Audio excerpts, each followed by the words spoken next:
All right, team. Well, I think for the sake of getting started, and Brittany, if you got we are recording this, that's great.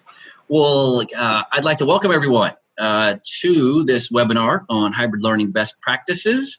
I'm Chris Bradford, president and co-founder of Newline Interactive. I'll be facilitating this discussion today.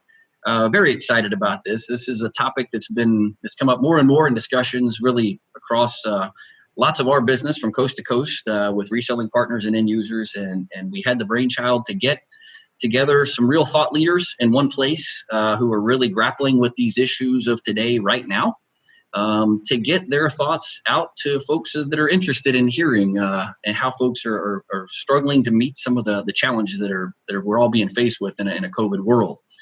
So very briefly, I'd like to introduce the panelists so you know who we're talking to here, and then we'll jump right into the topics. And I think we're probably going to have a pretty fast-paced hour. If I know these gentlemen, none of them are shy, so it'll be a good sporty discussion here. So first, I'd like to introduce you to Kyle Berger. So Kyle is Chief Technology Officer at Grapevine-Colleyville School District here in Texas. About 14,000 students, so very large school district here. Kyle, a very prolific writer and speaker, technology director of the year for all the state of Texas, 2020 National EdTech Leadership winner, very much a thought leader and innovator in that K-20 EdTech space. So Kyle, thank you, sir, for taking time to join us this morning. Absolutely. Glad to be here. Well, we're glad to have you. Second, Butch Juelg, Associate Vice Chancellor of Technology Services at Lone Star College. Butch, again, thought leader in the higher ed space, over 20 plus years of education tech management. Another notable speaker and writer on many topics, a number of national conferences, spoke on everything from leadership to governance to AV integration to a whole host of things that Butch gets to grapple with in his daily life. So Butch, thank you for joining us today as well, sir. And third, Joe Way. So Dr. Way is the Director of Learning Environments at the University of Southern California in Los Angeles. Just like the other two panelists, these gentlemen don't mind writing and speaking on this topic as thought leaders. So Joe, 2019 AV Nation AV Professional of the Year. Joe hosts his own Higher Ed AV podcast, co-founder of the Higher Ed Technology Managers Alliance, and just in his spare time goes ahead and writes best-selling books as well on the topic of EdTech management in the higher ed space. Regular keynote speaker and writer in the AV space. So Dr. Way, thank you for joining us as well. Hey, thanks so much for the invite. This is great. Well, we are happy to have all three of you gentlemen here. So everybody that's dialed in and listening, feel free. We want this to be an interactive discussion. I'll be throwing some topics at the panelists. They'll be giving their thoughts. Feel free to interrupt or also pop your question into the chat session. We will have folks monitoring that, and we can pick conversation out of the chat session. Also, at the end, we will have some specific time for Q&A. All right, just want to make sure we want to get your thoughts as well as audience members. So with that, how about if we jump right in? So first topic, gentlemen. What is the biggest challenge that you're each finding that you're having to address as you're preparing for a fall semester, probably unlike most fall semesters that you have all prepared for in your 20 plus years? And what solutions are you putting in place to address that major challenge? So maybe this first one, Kyle, if you don't mind starting, and then Butch and Dr. Way, we'd love to get your comments as well. Absolutely. So looking at the K-12 market space, it's every day is changing. We're getting different regulations and rules that are coming down from local officials to state officials. So the great plan that we have today, we'll probably do another one tomorrow and just keep moving with it. Of course, the challenge is how we're going to coexist in an in-person and virtual environment at the same time with the same staff. So, of course, a lot of great professional development going on with our staff leaders. One of the benefits and how we are designing our rooms and our distribution model is with our Newline panels. So we have Newline panels with the OPS, the operating system, onboard computing on them in all of our classrooms. So what we are currently doing is installing cameras in all of our classrooms that face our interactive panels. And that interactive panel now becomes the gateway for WebEx, which we use as our primary delivery. And the model set is our teachers will teach those students that have chosen in person, physically in the room at the same time while streaming live to those kids at home, keeping the same class schedule. And then all that content, of course, being recorded and pushed to our LMS of Canvas at the same time. The biggest goal is to try to streamline that for the teacher. We know it's already a complicated process, but if we can make it as easy and seamless to do both, then that's a big achievement for us. So that's where we're currently at. And then, of course, working on our sound reinforcement abilities if masks start coming into play as well. So that's kind of our first foray at it. We're about a couple of weeks away from school here in Texas. They just, in our county, said that we will go online until September 28th. But of course, that's been challenged. So we're still waiting to see where we land on that. But that's our current model and kind of how we're working on developing that to achieve somewhat of that hybrid situation in the K-12 space. Outstanding. Thank you, Kyle. Butch, what would you say, sir, on that biggest challenge that you're finding yourself grappling with? Oh, Butch, we got you muted, sir.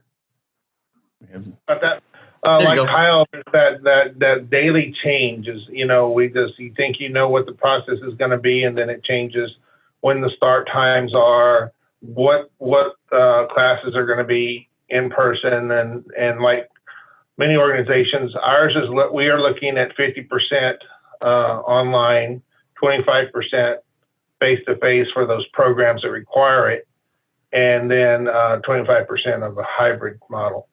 We and like I'm sure others too, is funding is a key concern. How are we going to get funding to make the changes that we need to in our classrooms?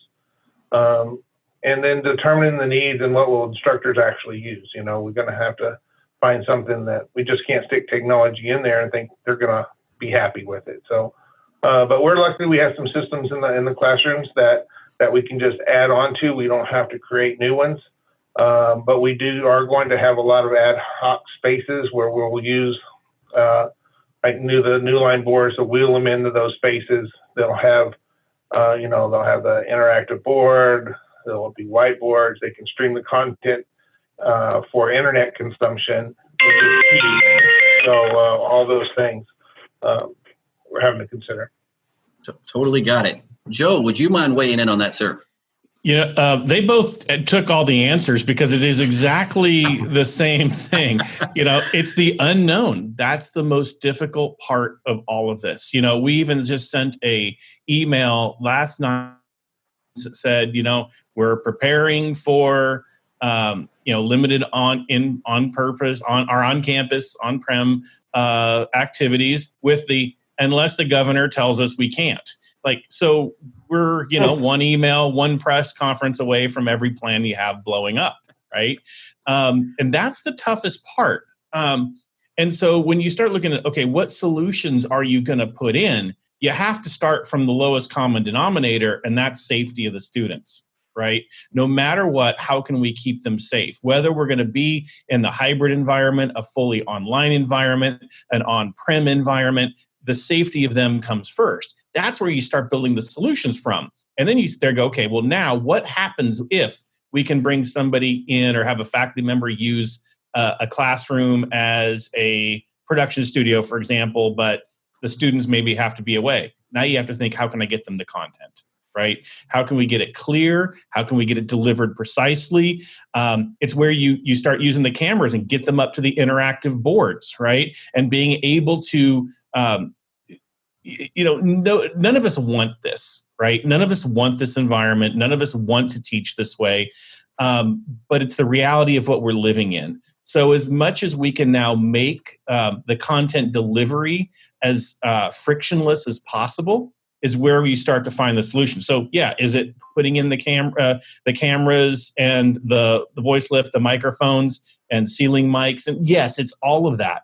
But first, it's how can we take the content and deliver in a way everybody can equitably learn knowing that they're not in the best environment that they should be in either, which would be in front of the faculty member. So that's really where you start to change the room. You say, okay, let's give the faculty members opportunities to where if you want to use your whiteboard, if you want to use an interactive board, if you want to, share screens so you can still be seen on camera, those are all those things that you start to weigh and figure out, and then you put the solutions in that deliver that, right? And hopefully, no matter what, if the governor should give us an announcement later today or tomorrow, those things still apply, right? Because you've put safety first. Totally got it. No, Joe, I think all three similar themes and different challenges here. I think one theme that you guys were all talking about, and we hear it from so many of our end user customers, is this whole concept of flexibility. Right? If I could just know with that crystal ball, if somebody could just tell me this thing's going to end on November 14th, okay, I know how to go put a plan in place to set that up. Of course, the pesky little problem is it going to go away by November 14th or be 10 times as bad or look good for 2 weeks and then holy smokes, we shut down 4 weeks later. So this whole concept of flexibility, right, of how it's that continuously moving target that whether it's the governor or the biology of a virus and how it transmits from one human to another, there's some pretty hard curveballs coming at you. So if you don't mind, Joe, starting this discussion, maybe go a little deeper on that flexibility piece. Just first, it sounds like that is a criteria that all of you gentlemen are having to really grapple with. How are you trying to address that need for flexibility, knowing that the goalposts may get moved on you, like you said, in a press conference or at a hospital or whatever, however they get moved? Yeah, absolutely. And the thing is, even when you think about flexibility, it's not even just taking one faculty member and one student saying, how can I adjust this for them? You're taking 40,000 students and 10,000 faculty members, understanding each one has their own preferences, the way that they've, I feel awful for faculty members. They spent, decades developing a craft in a certain environment where it's comfortable for them. And now we're blowing all that up, right? Again, no one's fault. It's just the nature of what we're faced with. And so now, when you talk flexibility, you say, how can I now make it so that you can use your strengths and bring that to the students in the way they can learn best? And so that, the kind of buzzword going around is the high flex, right? Learn how it works best for you. Are you someone who needs personal attention? Are you someone who can fully be online and that works for you? Or do you need the added, TA support? It's all these other things that go with pedagogy as well as technology, right? Because we're so, even today's youth that are so technologically advanced still came through K through 12. Like if I look at, at the university with a traditional, you show up to class and you're lectured to and taught and you have your social activities and you move on, and then you're changing that. So flexibility means how can I bring that to you in a way that works best for you and offering all those options. If I look at faculty members, there's some who are going to be absolutely fine still staying at home, teaching to a webcam. That's going to be great for them. It's no big deal. There are others who have begged us, I need my whiteboard. I need to stand in front in front of a class, and I need you to fake a class for me so that I can feel comfortable, right? They're still a genius in their field, but being able to say, okay, how can I now, yes, you want this, we'll create a room for you that will be able to do that.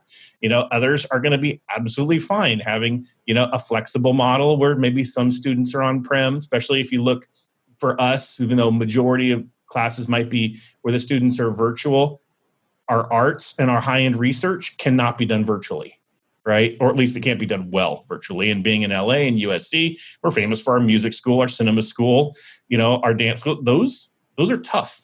So how can we create an environment there for them, and also maybe the faculty member doesn't want to come back because they're a group, their demographic is that they're they're at risk, right? Or students who still say, I don't want to, your students' parents say, you're not going back until there's a vaccine. So you start looking at all these things and how can I bring that in all those different forms, right? And there's no right answer. Completely get it. When you think of the scale of 40,000 students and 10,000 professors, my brain sort of cramps up on that. Butch, when you talk about the flexibility, you mentioned one thing particularly, this whole ad hoc spaces, right? Where, we got students, whether, they're not all in kindergarten yet. So students that are in places that we've never put them before. So that whole concept of flexibility and ad hoc spaces, can you talk a little bit more in depth about that, of what you're doing and how you're outfitting these places that you never 6 months ago would have envisioned? Yeah, we're going to pop a chemistry class in there and it's going to go great. Yeah, Joe really nailed it. Tech choice rules is king. Everybody learns in a different way. And so we're looking at a lot of different things. And these ad hoc spaces is one. We were asked straight up in the beginning and said, we need a solution that from our classroom that we can stream content to students on the internet or into an overflow space, so we can honor the social distancing. So that's taken us into spaces where we weren't before, into these ad hoc type spaces. And it's also taken us into the other thing they asked was, if I'm in one room and I may want to project it to another classroom at another campus and things like that. So we needed to look at all those different ways, how we can provide it. Because remember, we're having face-to-face classes, we're having hybrid classes. So that means half the class may come one week and the half the class may come the next week. So they either need to be on campus somewhere else or at home. So we have to provide that content no matter where they are. It's going to be both live and recorded. But these ad hoc spaces, they're still trying to figure out how they're going to have people on campus and how they're going to work together. And these spaces are not going to be as condensed as before, so we got to spread them out, and we just can't run a bunch of technology every place. So that's where the smart boards and things like the Newline boards that we have will be a huge advantage to us, where we can just wheel them in. We'll have everything is there. They'll have conference spaces for employees. So they're going to provide us a lot of good options going forward. And then, once this is all over, hopefully one day, we will be able to take advantage of the technologies that we did and either install them in certain areas or continue to use them as ad hoc space technology. Totally got it. And Kyle, if you don't mind, on the flexibility piece, I know different, similar and different, of course, where USC's got people flying in from Romania and Maine and Atlanta and yes, LA. You have a geographically more tight group that comes to see you. So you've had some different innovation ideas too on the flexibility piece. Would you mind elaborating on those? Absolutely. And for us in K-12, as you know, I'm educating from 5 years old or 4-year-olds all the way up to 18-year-olds. And we all know that not everybody is conducive to online learning. And so how we can mirror out that environment in the most accurate way for all styles of learning for our kids. And the flexibility for us knowing that we have to be able to switch on a dime, that we might be in person today, but tomorrow we might all be at home.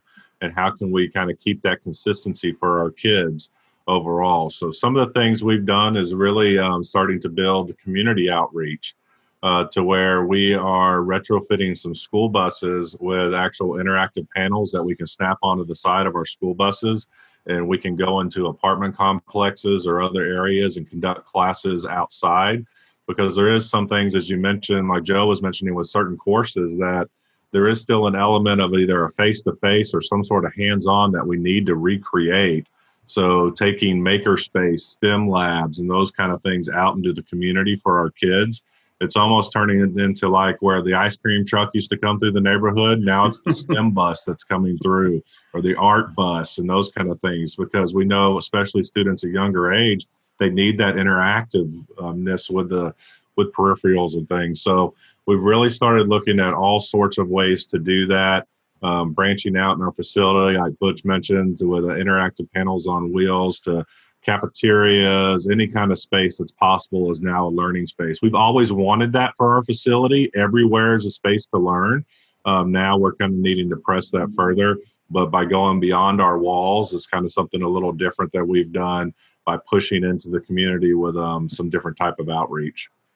I want to jump on with that because Kyle, that's fantastic. Sorry, I just took over the show from you, Chris. No, Joe, please. I love that because you've found a way to answer the equity problem, right? Exactly. And I think that's huge, especially I think and I'm not an expert in K-12 at all, However, I sit there and think how many broken homes and kids need that personal connection much more than maybe a college age student can quote unquote deal with it or find it right. I'm not saying it's not important, but it's important at a different level, right? Absolutely. And so we found equity issues and things like people that live in rural areas can't get Wi-Fi, right? Things like that, which you kind of forget that not everyone, as Chris, you mentioned, people fly in from everywhere. We're proud to be the number one percentage of international students anywhere in the world, which means they come from places where the infrastructure isn't built up, right? So how do you start solving those? So I love that, Kyle. I mean, I think that's just fantastic. And a lot of school districts should learn from that because that's fantastic.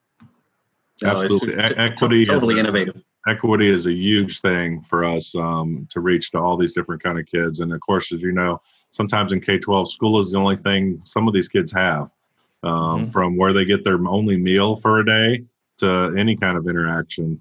And plus also the families who are having to work nonstop, they can't get their kids the connectivity at home. So we distribute internet to all of our students at home. We're distributing hotspots by the hundreds, thousands to our students just to get that connectivity. It's very important on the equity side. No, huge concept there. No, thank you for that, Kyle. Butch, would you start off with this one? So the title of this thing was best practices for hybrid learning environments, right? So I know there's a bunch of folks on the call that are thinking, okay, I've probably figured out some of this, but gosh, I don't know what I'm figuring out and what I'd like to rethink. If you were to pick your favorite number, 2 or 3, as you're kind of talking to the audience of, hey guys, you've got to figure out your own environment, but here are some best practice concepts that I'd recommend you sort of keep in your mind as you're kind of grappling with this. What would you give the audience there, Butch, to start us off on this one? So for that, you really have to understand what your instructors and your students need. That's foremost. You can't just sit there and present technology without their involvement. So you really got to talk to them and understand what their goals are and what success is going to look like, and understand that not everybody is the same, right? We get back to that equitable solution. You got find something that, everybody doesn't have laptops, everybody doesn't have mobile devices, everybody doesn't have internet at home. So one solution is not going to fit everyone. And so your solution needs to be flexible. For example, this year, we, as part of our way to make sure everybody is successful, is we're giving out about 10,000 laptops this semester. And we've never done that before. We're checking out laptops to folks that need them. They don't have the technology. We're providing hotspots in some instances, but you have to look at your customers, who's going to be using this system. And then the last thing is really just to keep it simple. The more difficult it is, the less it's going to be used. The more frustrated they'll be, and they'll just won't be successful. So it's simple. Look for equitable solutions and partner with your institution or with your folks. Outstanding. No, good stuff. That ease of use thing is a theme we hear a whole lot. Kyle, would you mind following that up, sir? What do you think on that kind of 2 or 3 best practices that you'd want to keep folks in the K-12 environment thinking about while they're grappling with this? Yeah, the one thing that is key is that, we have students of all sorts of different types, from our special needs students, could be visual, hearing, any kind of impairments there, that we have to also be able to grapple with how we're going to keep educating those students on the same level. But also the consistency from our teachers on the way instruction is being delivered. For us in K-12, learning management systems haven't been as much of a standard, but now we are needing to really standardize on an LMS system so that we have consistency for the student in person and at home. And so that can be flexible back and forth. So it's consistency of that content delivery, because for us as well, it's not just the student element, and I know college has this too, but we have a large parent element that wants to be involved right over the shoulder with the students too. So getting those parents the access and being able to navigate. So those are very key for us in the consistency of delivery type. And then the next thing to consider, and for us, we issue devices to every student, is support, technical support of the hardware. Because now what typically happens in the old normal days, if that student's device broke in the classroom, that's okay. The teacher's still there. We're still learning. But now if at home that student's technical laptop or anything stopped working, now learning stopped. So one thing to really think about is how you're going to support all these devices out there for the students if you have to.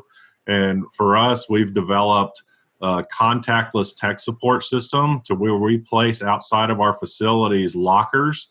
Like think of Amazon lockers. I have these lockers based throughout the community to where 24/7 access to pick up spare loaner devices, place your device in for repair, really providing that opportunity to eliminate any excuse that you don't have the tool to learn. And so we've really taken a step in that direction on how we can also do the technical support aspect of it. Super key point there. Joe, what do you think, sir, on those 2 or 3 best practices that you have want to keep in everybody's mind? Yeah. Oh, boy, the things that Butch and Kyle just said, fantastic. I look at it this way, even just going back to old school AV, right? It's signal flow, right? The end of the line will never be better than the initial source, right? So you have to start with the source quality, right? So if you're looking at a best practice, and I'm going to simplify it. I know hybrid can mean a lot of different things, but let's say faculty member in room, students not in room. Okay, I'm going to use that as my example. Now, if you look at that, if I can't capture the audio and I can't make that audio clear, and it can't be clear, I mean, if it's only the faculty member in the room, they probably don't need a mask or whatever, but if there is some, they might have to have it. How can you make that understandable, right? The content is actually the easy part because it can be done off a screen share nowadays, right? You don't have to necessarily have a camera on a whiteboard or whatever, right? It's even, interactive boards can share that screen out. That's the easy part. But again, audio, is that clear and can it make sense? Because it only gets worse as it goes down the chain, right? Lighting, right? People don't think about things like if you put interactive displays or you have projector systems and then you turn the lights on, now put a camera on that. It's fine when you're in the room as the producer. How about go to the next room and jump on your Zoom or Teams call and see what the other person is seeing, right? It's those little things that you don't think about, just the angle. You might be up there turning some fluorescent bulbs off because the angle of it just shines a glare on the screen, right? There are just some things that you want to now look at, from the far end, the end of your source, of your signal flow needs to match as close as possible the beginning of your signal flow. So set up that mock environment, and that's really what we ended up doing to come up with our solution. What we planned and put on paper was fantastic until we clogged in and did a sample session when, that's kind of crap. And so, but then you start adjusting because it is those little things like mic placement, right? If you're doing a hybrid space, guess what? The ceiling mic or room mic doesn't need to be in the center of the room. Move it, take it down, right? No one cares. Put it right up by the faculty member. Same thing with lighting. Those types of things, you're not worried about the students, coming in and, I would say safety hazards, but you know what I mean? Like you don't have to worry about what the rest of the room looks like, only that area that's being captured, right? So I think that's really the best thing and where we had the biggest kind of learning curve in trying to make it all the perfect room, and it didn't end up being the perfect, shared content or perfect experience on the far end. And that's where we went back and adjusted a lot of those things. And I'll tell you, that's 3 very interesting, cool sets of practical best practices right there. I think that's outstanding. Now, guys, we did have one come into the chat here. Let me just read it off to you here. So the question from Danielle is, how are districts able to find funding to send technology?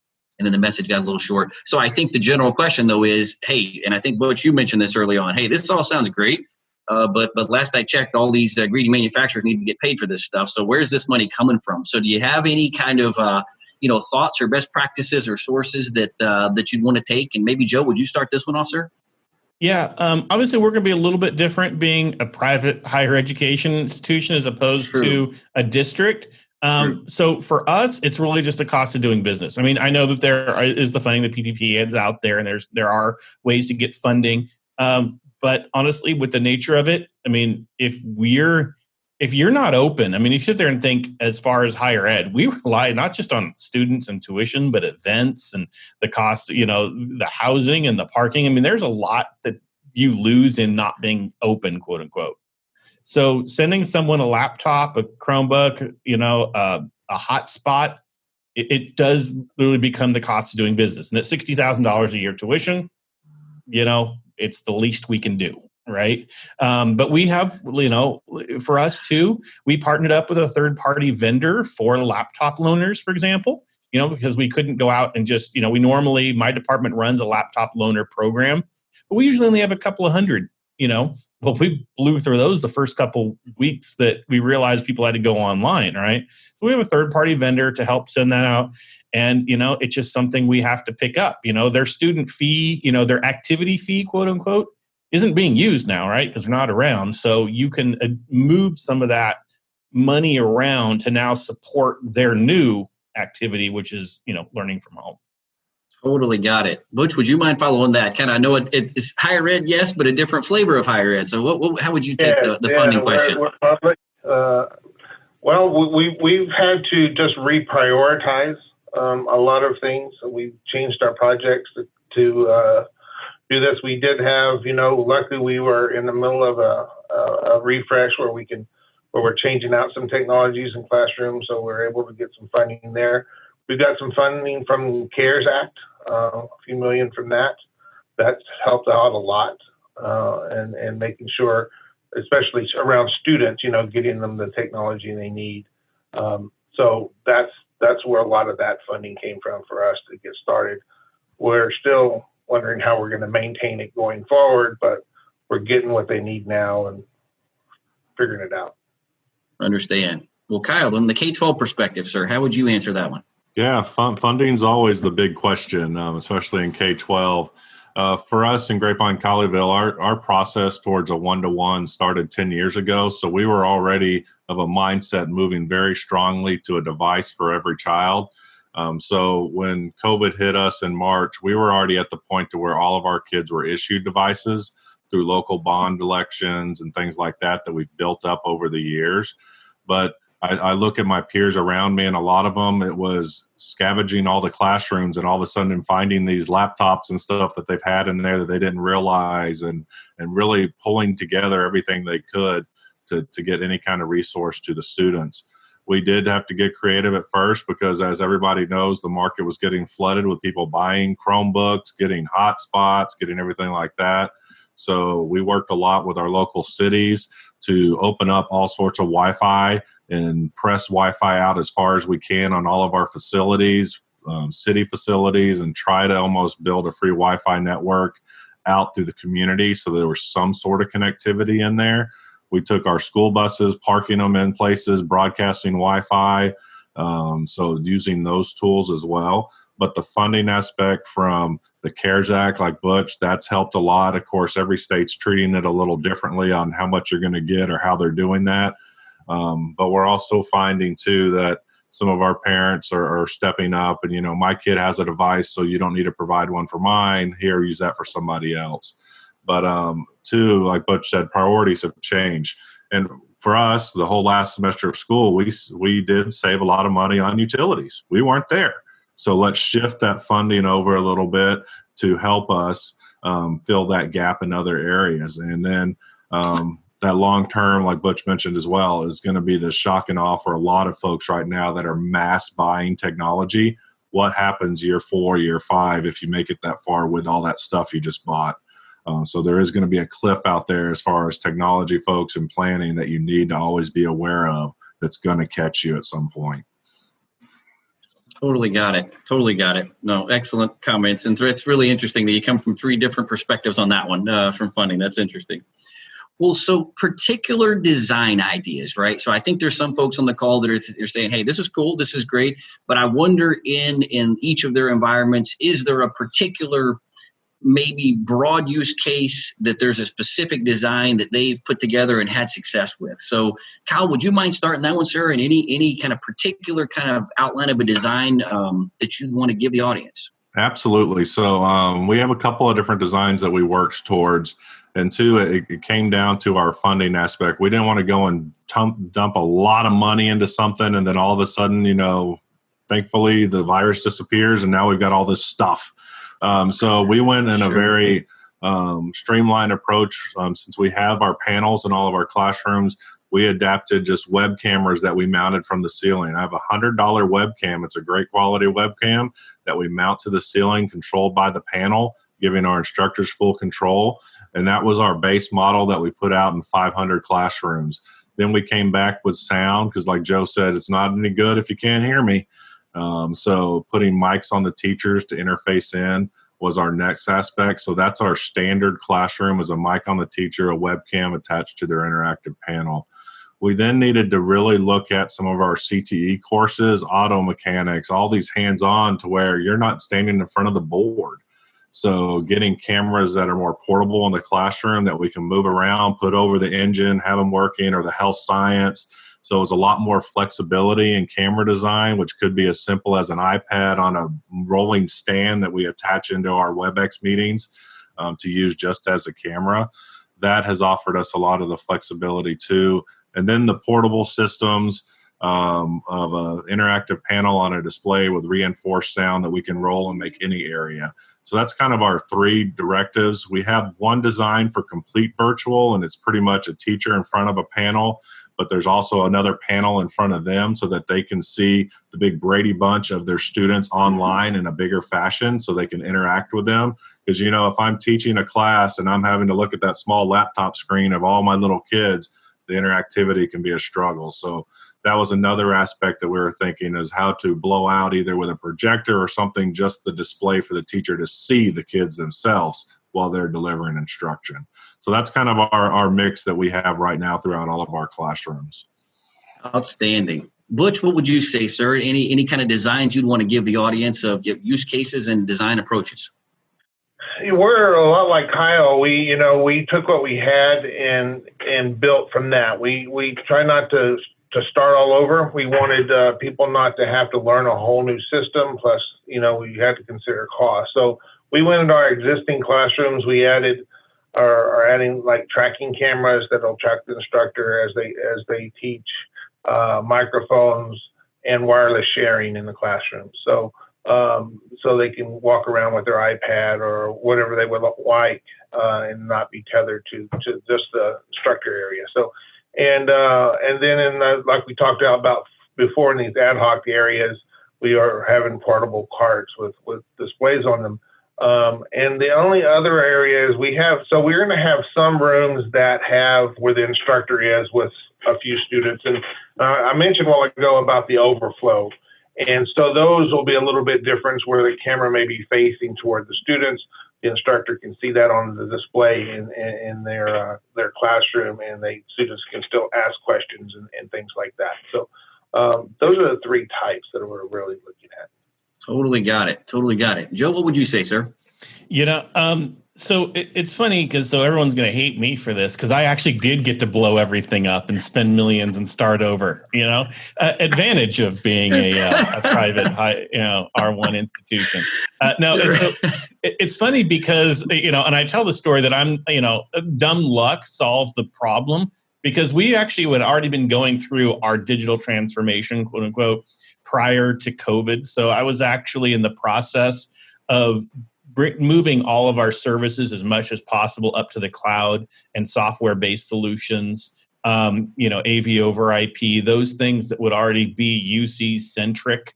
And we were already planning on doing that this summer and doing a complete enterprise-wide upgrade to basically, hybrid space every one of our classrooms.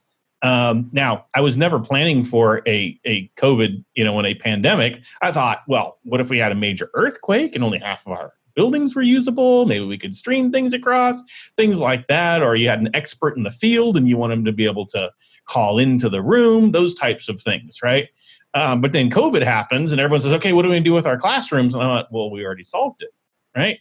So all of a sudden I look like a genius, complete dumb luck. Absolutely. Everyone who knows me knows I'm far from a genius. But the thing is what the key to success was going back to that flexibility, right? Why were we actually able to answer the problem? Was because we didn't have to use the problem in a reactionary sense, right? I was able to say, what's the best way that students can learn?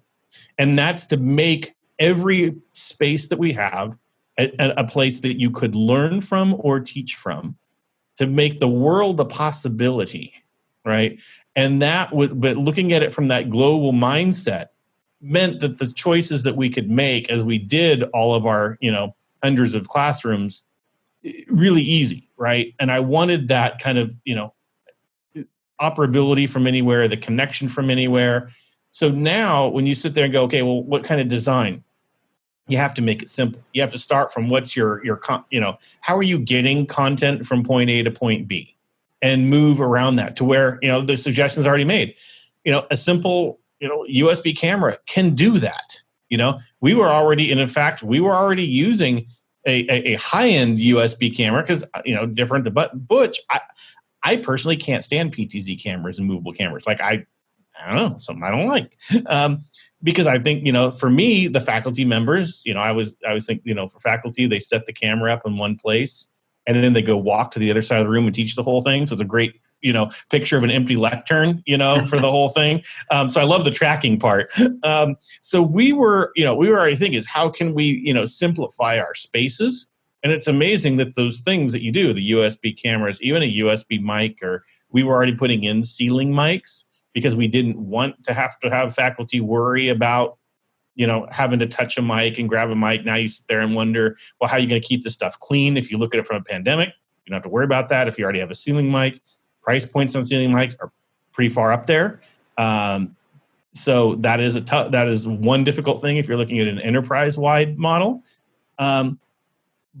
But I think as you sit there and go, okay, how can I do this? Like we're able to hold a whole webinar here over a UC solution, right? And all we need is an internet connection and a webcam. And so I think if you take that and just, put it on steroids for your classroom, that can do it. So keep it down to that lowest common denominator, and that's the content transfer from A to B. And then just what do you need on each end? Again, with those still other best practices we talked about, clarity of audio, et cetera. Love it. No, great stuff. Well, I know you guys in your kind of administrative roles, you get a lot of folks talking to you with concerns, right? I mean, you got students, you got parents, you got administrators, you got faculty, you got everybody, kind of getting in your ear, right? So can you maybe get a couple of the most significant concerns you guys are hearing? And Butch, why don't you start with this one if you could, sir? Just what's in your ear the most? Butch, we got you muted, sir. Sorry, success to technology. I mean, people just don't have it. How are we going to do this online stuff if we don't have a laptop or we don't have internet access? So that is probably the number one that we hear. The other thing is learning these new systems is a struggle. Instructors have been doing it this way for the last 30 years, and now you're asking them to learn a whole new system. To tell you the truth, they're really jumping on the wagon, though. I mean, before this, we were kind of really struggling about adoption. We had these collaborative tools. People were using things like Microsoft Teams and WebEx and interactive boards like the Newline boards, and you always have those few instructors jump right on it. They love it, and it kind of spreads that way a little bit. But overall, organizationally, we were struggling with adoption on using conferencing tools and collaboration tools. But COVID kind of fixed that for us.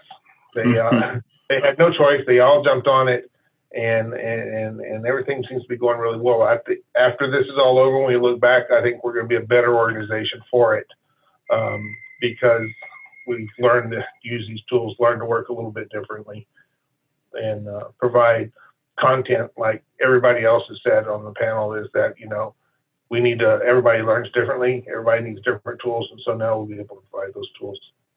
Oh, that's an interesting, Butch. I've heard a number of people kind of pontificate about this, and I've heard that this has moved the whole collaborative use at the end user level forward 10 to 12 years. Like in 4 months, everybody was grabbed by the shirt and drugged forward 10 or 12 years to say, oh, I guess I'm going to learn how to use this by tomorrow because I have to do it, right? So I totally hear what you're saying there. Joe, what would you comment about that as far as what you're hearing in your ear the loudest?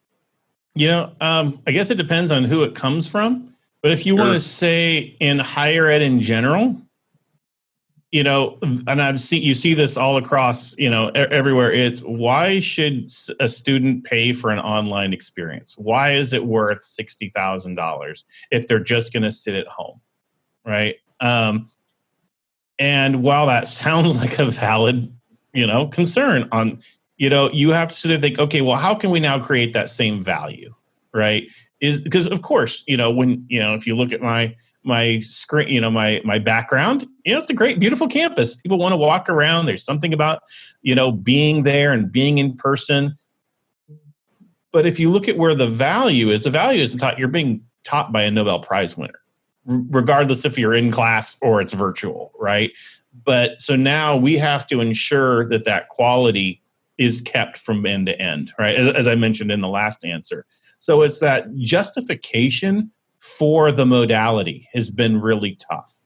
And again, people understand, as we've already said several times, no one wanted this. I understand this is the way it is, but can you justify it? Can you justify why would you not do a gap year or do a year at a community college, and transfer those units in? How can you still bring the value and sell that? So that's been tough. And, so when you start creating online, other ideas become, virtual quads, an online community and social groups that can be done via, web conferencing, those types of campus experiences, we've already started to see it with the return of baseball. Yay. Where you create, a virtual, was it one of the things as teams is you can send a boo and send a cheer to the thing, things like that, where you start finding ways to connect and create a new type of community and redefine what it means to attend school,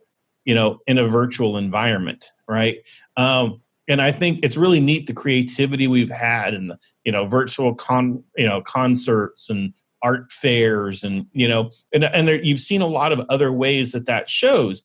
Maybe people would never go to a student art festival, on campus. But if you hold it virtually and you share those videos, they're getting an audience and sharing their work in ways that they couldn't before. And now we can reshare that. And so you start recognizing that you can answer social issues and social injustice issues through this. And a lot of ways that you can, leverage the technology when you start looking at it from a community building point of view, which I think you never did in a virtual environment, right? Prior to COVID, online was online. It was post up the lesson. The faculty member is going to teach to a webcam for an hour. You're going to download the pamphlet or the, whatever the PDF of the week is. And then you're going to write your little post, your little post, and 2 people are going to comment on it. And that's an online course, right? Well, now that's changed. And there's part of me who goes, even when we end up on campus, I hope we keep some of this. I really hope we keep that virtual community and we'll work on our virtual quad. That's a really cool idea. It is a similar theme that Butch was saying. We're going through this kind of pain and difficult time, but on the backside, probably is going to help us all be better in a variety of ways. That's very interesting. Kyle, what do you think, sir? What's those voices in your ear that you're hearing the loudest? So it started from the instructor, the teacher aspect of it is, we don't have the time to create 2 different types of lessons for my virtual kids, for my in-person kids, and my lesson prep is going to go, all these different ways. And then you have those one teachers that we consider singletons that, they are the only teacher that teaches maybe German. So they're going to have to teach in both environments and those things. So really the strong concern from the instructors was, how can we keep it similar so we don't have to do double prep in our delivery method and so forth that our students are comfortable with, and streamline the applications we're using, because we could buy a lot of new tools and toys and all sorts of stuff, but it's going to be too much. They can't grasp all that. Then when we transition to concerns coming from our our parents' side, and it's some with the students too, is we're creating the educational foundation for these students that they're going to build upon to go to college. And if we can't deliver the quality of instruction at these critical ages, we're going to really start seeing the ramifications of this for years down the road with our students. So the quality of instruction, and then add on that, kind of like what Joe was saying, the social emotional connection that these kids at this young age really need. So we focus on with our teachers to have interactive, almost like the virtual quad that we're mentioning. It's just getting your class together. Maybe we're playing a game. Maybe we're doing something. It's not we're teaching something. It's just talking and having those kind of conversations. And then the other concern on the far spectrum, of course, from administration or school board and leadership, is the accountability and rigor so that we can keep moving that needle of instruction for our students. And how can we ensure that's happening at a quality across the board, from Miss Jones sending it from her house to Mr. Jones in the lab? How can we provide that consistency for our community? Because just like at the colleges, they have choices. Private school, they can go homeschool, you can go also. If we need to have keep our consistent high level of instruction, and how can we ensure that we're doing that? So that's kind of all the different elements that we're hearing from our folks. The last one from the students and the LMS solve that is, we don't want to go to 12 different applications to have to learn in your class. I need one point that I can go to that can feed all my resources. I can't keep up with how you communicate on Twitter or Remind or all these different tools I'm having. I need one-stop shop to be able to communicate with you. So that's been a big thing for our students as well. That's a lot of voices, gentlemen. It's a lot of juggling. I know all three of you guys are having to do. I know we're getting a little close on time. I want to try and squeeze in one more question before we open it up for the floor. If there is one thing, you've got your designs in place, the world keeps spinning and the days on the calendar keep clicking away, right? So the students are coming back, however they're coming back, in whatever form they're coming. So at some point the game begins, and then you get to figure out, hey, this one worked great or that didn't work so great and we need to tweak a little bit. Is there one thing that you'll be looking at, kind of monitoring in some way as you go through the semester to say, okay, looking like we're green over here. Wait, this one's heading a little bit yellow, and oh boy, we got a red one over here. We really got to jump on. So Kyle, would you mind starting that one, sir? So at the most basic level, it's our monitoring of daily connectivity for the students to make sure they're connecting with us each day, and then how long they're engaged or connecting with us. So a lot of matrix going into our different things to see, are they participating in the live lessons, watching the recorded lessons, just those basic connectivity matrix, because we need to make sure that the kids are, even being connected. And so if we're having a problem, we're following up immediately to see why haven't you been able to join and those kind of things. And then it's going to be measuring a lot of the academic growth to make sure that we're at least maintaining where we're at and trying to see where that growth comes in. So a lot of analytics and data. It's kind of like that aha moment that everybody mentioned with technology in general. Haven't had that great of adoption in K-12, but the analytics and data now are going to be very powerful for us to see how our kids are reacting, connecting, and what type of communication is going back and forth. So that's what we're really going to be watching a lot of, and making sure that every student is connected with each day. Love it. Butch, what about you, sir? Yeah, it's kind of the same as Kyle. We're going to monitor success. Are our instructors being successful? Are our students being successful? And if not, why? Is it something else that we can change? Do we need to change a modality? Or do we need to change, when things are being offered, things like that? So really, it's just watching that success. We do get a lot of analytics as well as, on usage. Are people using it? Are they not using it? Can we stop using this system and move those resources to another that may be more successful? So really success and watching that analytics and data, what's being used and what's not. Got it. Joe, what about you, sir? Yeah. Echoing what both of them said, but on top of that, one thing that I'm preaching to my team all the time is that we need to be fast, fluid, and flexible throughout all of this, right? since we don't know, bringing it full circle to the initial, questions, we don't know what even tomorrow holds, right? So when we recognize that March 13th, Friday the 13th, when we went fully online, we really just had to survive for 6 weeks, the beginning of May. Yeah, and everyone understood that you were in survival mode. Well, now there's no excuse for not putting something successful. We've had all summer to plan. Even if we don't know what it's going to look like, there's now an expectation of quality and there's expectation of success. Acceptance is now already there. So you want to start figuring out how can you, find the right, is it being effective? Is the choices you've made, are they effective for the situation as the situation exists that day, right? And that might not be the case the next week or the next month, as already said. Well, you have to switch tools, switch ways to do it, understanding faculty are changing their pedagogy. There are a lot of moving factors, and then that's also in scale. So we've done a very, very intensive hypercare program. So we're doing trainings via, webinars and in person and video clips and PDF downloads, understanding that one of those 4 or 5 options will work for somebody. We're bringing all hands on deck, contractors in for the first few weeks of class to make sure that we have boots on the ground to help faculty in this new environment. Added instructional designers to help with the far end and what that, is going to look like from an LMS side. And so you start bringing in all these tools so that you can do a lot of hand holding, early on. Hopefully you don't need it, but we know even how the semester begins could change on a whim based on how the curve goes and how, as I already said, governor's announcements could come after semester already started, right? There are things that you have to start to take into account. So judging effectiveness through a very high touch, a socially distanced high touch, hypercare program is kind of our solution, and how we're going to continue to monitor, what is happening, being fast, fluid, and flexible. I love the 3 Fs. I may have to steal that from you. That's a really good one.